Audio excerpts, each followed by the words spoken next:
Good evening, and welcome back to Let's Play EcoQuest. So, last time we left off, we were running away from the Flesh Eater. Very, very close, narrow escape, but Delphineus did not escape. He was taken by the Flesh Eater. And we now have to find Cetus so that we can finally save all of Illyria and find and save our friend Delphineus. So let's go back to the whaling ship that we saw outside of Flesh Eater's cave. Because that's pretty much where the only lead that we have on where Cetus is. I'm still drinking my White Russian, by the way.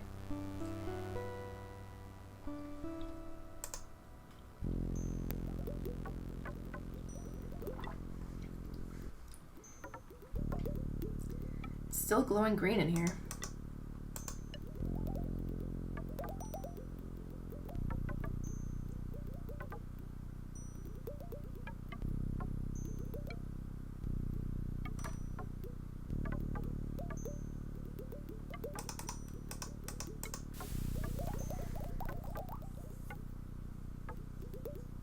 Alright, so out here. And last time it interrupted us when we tried to use the trident on the door to open it like we did on the toilet. Trident has many uses, apparently. Adam wedges the trident under the crack of the bloated ship's door and pushes on the handle as hard as he can. The waterlogged wood suddenly gives way and the door pops open free of its frame. Wang!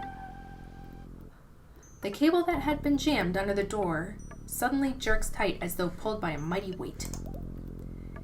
And through the open ship's door, Adam hears a sound. What did that sound like? A sound unmistakably sad, unmistakably deep, unmistakably haunting. Unmistakably a whale's call. Oh man, it must be him. It must be Cetus. Let's go find him.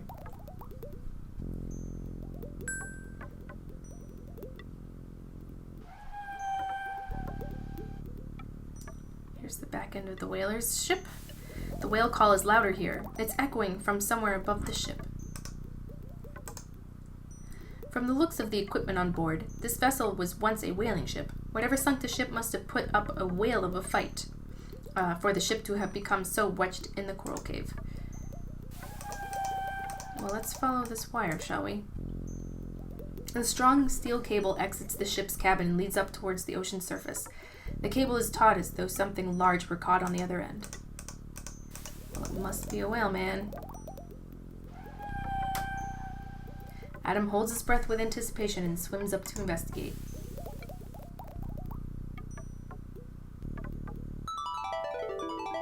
Following the taut cable up and up towards the surface light,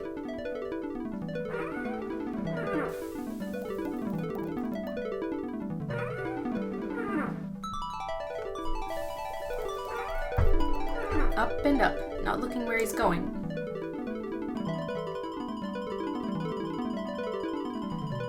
Until suddenly... Wow!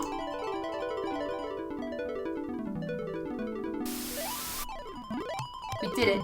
We found him. It's Cetus! Oh, good job! With a mixture of joy and fear, Adam approaches the mighty whale.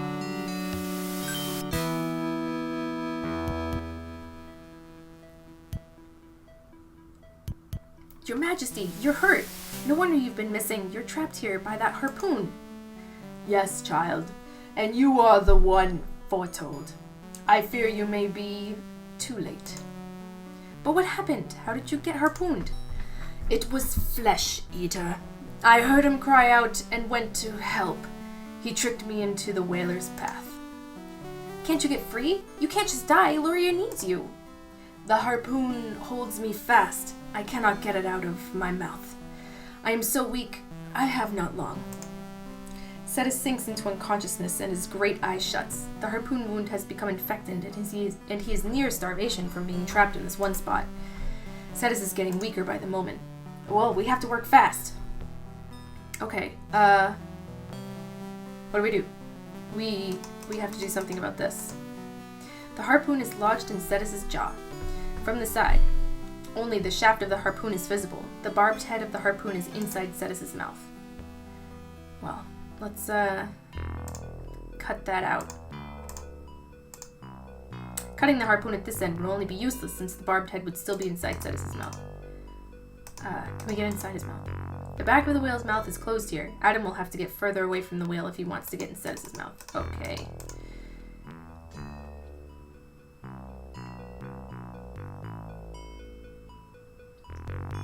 Okay, so he's opening and closing his mouth. Man. From here, Adam can see that the unconscious Cetus's jaw has grown slack. His mouth opens and closes in a regular rhythm. Are we gonna have to, like, time this right? Go.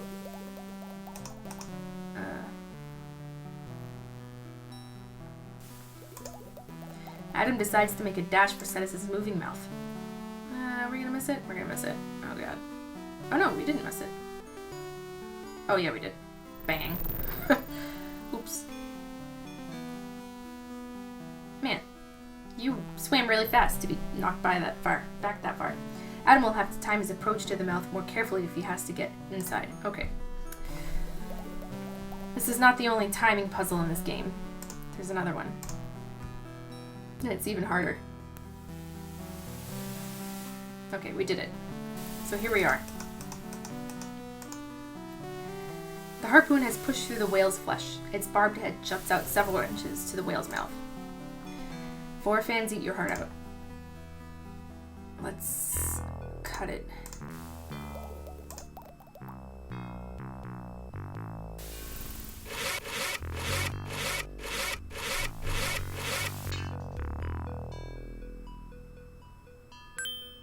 Adam uses the industrial saw to cut through the harpoon shaft. The barbed harpoon head falls to the bottom of the sea.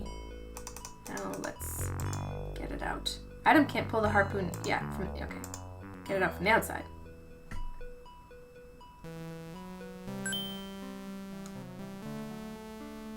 Adam carefully works the shaft backwards through the wound. Now there's a hole. Though the harpoon has been removed, it has left a nasty wound. The wound is infected and preventing Cetus from recovering.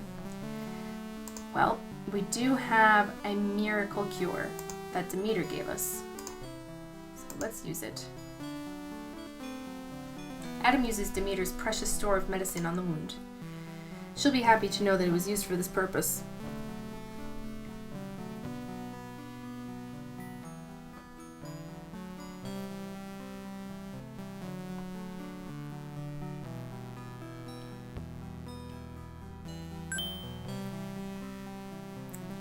Hey, he's waking up.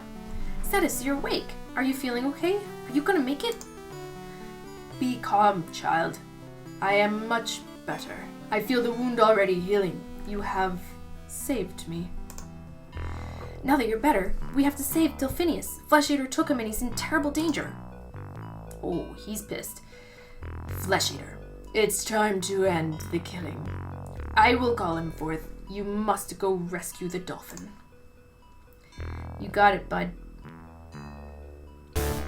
Ah, yes, we have Cetus. We're gonna win. Meanwhile, Delphineus is reliving the nightmare of being trapped in a drift net, unable to reach the surface for air, unable to free himself. This time, however, Flesh Eater is there to add his terror as he circles the dolphin, waiting for his victim's struggles to cease. Man, what an evil creature.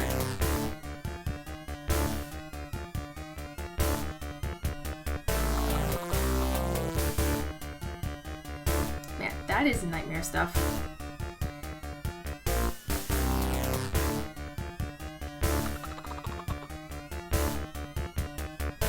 Just as Delphineus arrives at a grim acceptance of his fate, a challenge echoes from outside the lair. Rise, cowardly one! Leave your foul lair and prepare to meet your doom. No more shall you trouble my people, for Cetus has returned. Enraged that the great king has escaped his prison, Flesh Eater wheels from his cave. Alright, welcome back. Sorry about that. My computer decided to have a little hiccup. So, Cetus lured the Flesh Eater out of his cave. And now we're gonna go save Delphineus while they're fighting. Now that Flesh Eater is distracted by the mighty whale, Adam is free to enter the beast's lair.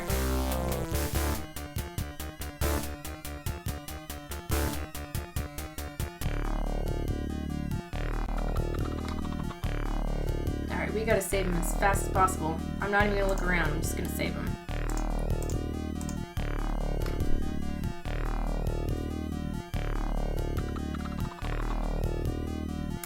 Oh man, I'm so glad you showed up. I'm about ready to suffocate. I hate this nylon stuff. I'm cutting as fast as I can. Hold on, Delphineus. Just another second, I promise. Go, go, go, go. I'm out of here to grab some air, dude. I can't stop to chat. I'll see you outside. We did it.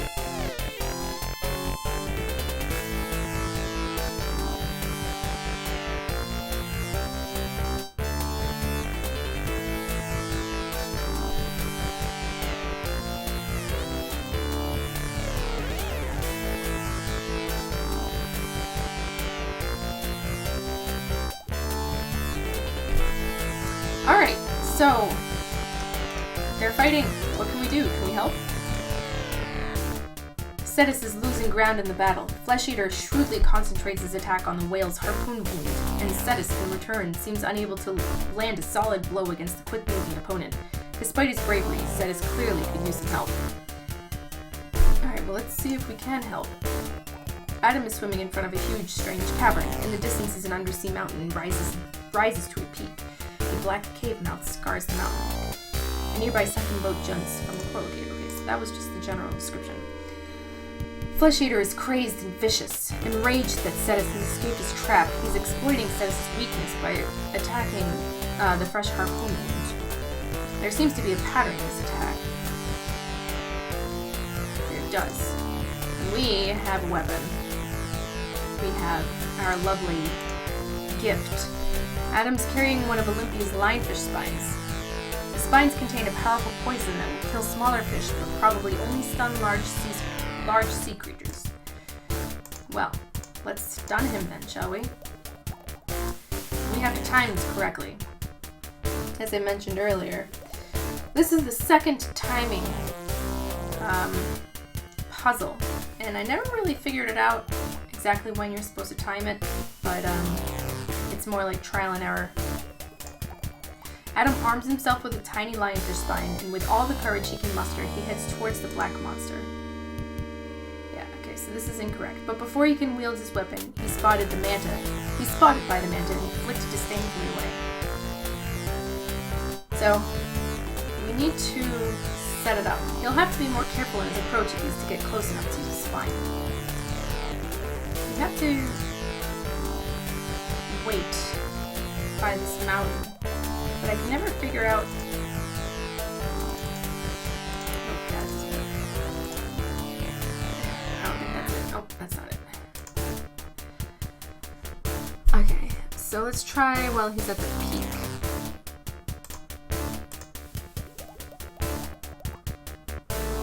Yes, okay, here we go.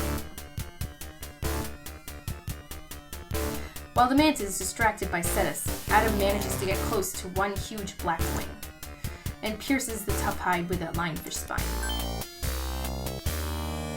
There's a moment of terror in which Adam is sure the poison will not be enough to even slow down the huge beast. But it's enough to make him hesitate in his attack, if only for a moment. And that moment is enough. Wham. Cetus, it's really you! And you killed Flesh Eater! Unbelievable! I'm glad to see you safe, my gray friend. But the manta is not dead, only stunned. With time, he might even recover from the toxins that caused his mutation and become the harmless manta he once was. But where were you, and how did Adam find you, and why did you disappear for so long, and how... There will be time for all of that later. Right now, there's a city I'm longing to see, and a hero to be thanked. We did it, everybody! Woo! We saved the world.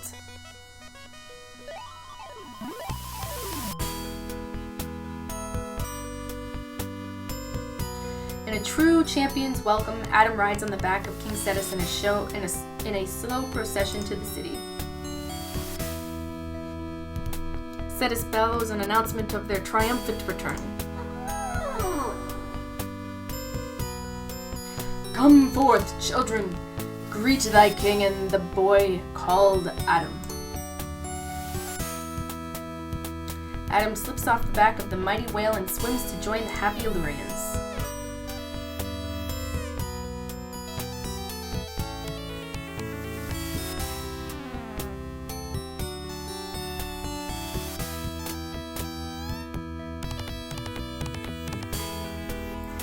Congratulations, Adam.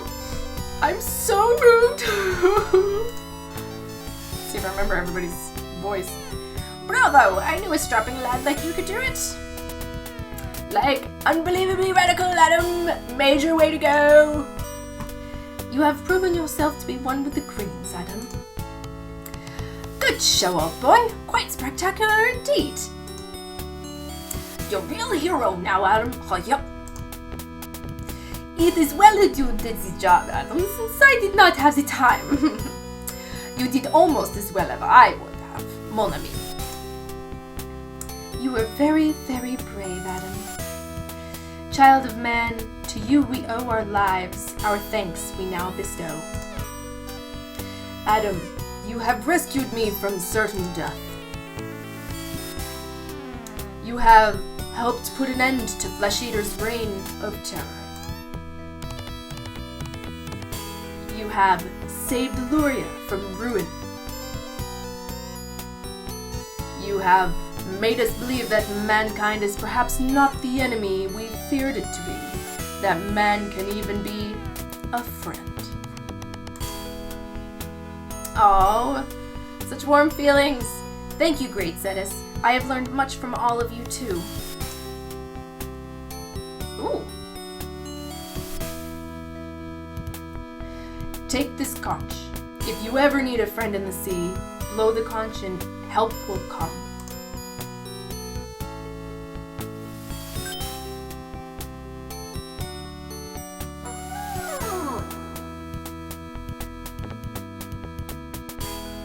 Poseidon's conch! Wow! Thank you, Your Majesty. Now home with you, child. Delphineus, I believe your friend could use a ride back to the land of men. He looks a little worn out. Yes, sir, Your Majesty. Grab a fin, Adam.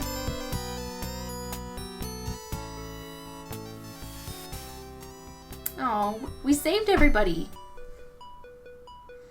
Adam bids farewell to Illyria and King Cetus, and grabbing onto Delphineus' dorsal fin, hangs on tight for the long ride home.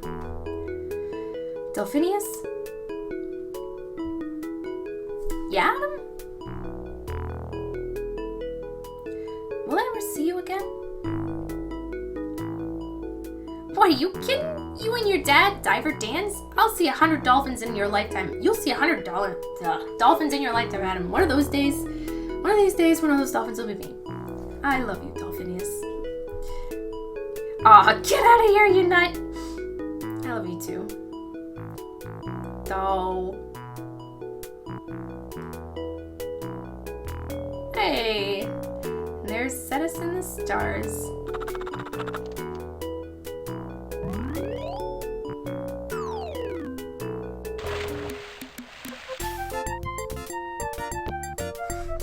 Yay! We did it! Congratulations, everyone. We didn't get the full points. We knew that we missed some somewhere in the very beginning. I feel like that was... Would that have been the 15 points? Maybe we missed some elsewhere, but... Anyway. So, there ends our quest. Our EcoQuest. I loved this game when I was a child. It's one of the reasons why I wanted to be a marine biologist when I grew up. I didn't end up being a marine biologist, but whatever. It really did... It really just created a great world of loving the sea and being friends in the ocean and helping and being mindful of pollution and littering and whatnot. And I really do think that this game made me a better person. And I wouldn't be surprised if it made other people feel that way too. It's a wonderful game all around. It's fun to play. You can't die, but I mean, it's kind of like a kid's game, so it's not supposed to be, you know, it's not supposed to give that feeling of death, which is fine. Also, in certain places around the game, if you didn't collect certain items, they would come across your path later in the game to make it easier for you to complete the game without having to backtrack so much as you do in some other Sarah games. And the music is wonderful, the characters are memorable. I love this game. It's all around very, very good. So 2 thumbs up for me, and I hope you enjoyed playing this game. I enjoyed playing it for you, and it's been a really long time since I played this game, so I actually didn't remember everything. As you can see, I didn't get the full points, but that's okay. It was fun to be here with you, and I hope you enjoyed being here with me, and that's EcoQuest. So, thanks, and I'll see you guys next time.